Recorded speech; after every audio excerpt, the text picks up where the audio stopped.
තවමත් තම සුපුරුදු දක්ෂතා අතර සිටින සංඝා ගැන ක්‍රිකට් ලෝලින් මෙන්ම ජාත්‍යන්තර ක්‍රිකට් ක්‍රීඩකයන්ට නිරතුරු අවධානයෙන් පසු වෙනවා. කෙසේ වෙතත් සංඝා ගැන ඉන්දියා වෙබ් අඩවියක් අමුතුම වාර්තාවක් කර තිබුණා. ඔවුන් පවසන්නේ සංඝකාරගේ කරේ පනදාගෙන සිටින සුරේ පිළිබඳවය. මෙම සුරය සංඝාට මීට වසර කිහිපයකට පෙර ඉන්දියාවේ සංචාරකයේදී හිමාලය අඩවියේ වාසය කරන ඍෂිවරයෙකු විසින් පනදා ඇති බවය. සංඝා මෙම සුරය සෑම තරගයක් අතරතුර සහ විශේෂ අවස්ථාවල පරදින බවත් වාර්තා වෙනවා. ලෝ සුපිරි ධනවතුන් සහ සුවිශේෂී පුද්ගලයන් විසින් මෙම සුරය පරදින බව වැඩිදුරටත් වාර්තා වනවා. සෑම වසර දෙකකම වරක් මෙම සුරය අලුත් කර ගැනීමට සිදුවන බවත් ඒ සඳහා සුවිශේෂී වත්පිළිවෙත් අනුගමනය කළ යුතු බවත් සඳහන්. මෙහි විශේෂත්වය වන්නේ හිමාලයට පමණක් ආවේනික වූ ශාර්ක වර්ග 648කින් සාදාගත් තෙල් වර්ගයක් මේ සඳහා යොදා ගැනීමයි.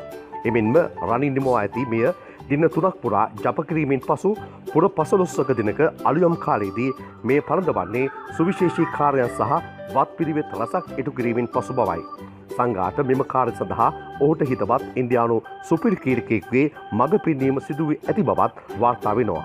මේ ගැන ජාත්‍යන්තර අවධානය මේ වන විට වැඩියෙන් යොමු වී ඇති බවයි සඳහන් කරන්නේ. සංඝා මෙම සුරේ පනදාගෙන සිටින අවස්ථා ගණනාවක ඡායාරූප මේ වන විටත් අන්තර්ජාලයේ සැරිසරමින් සිටිනවා.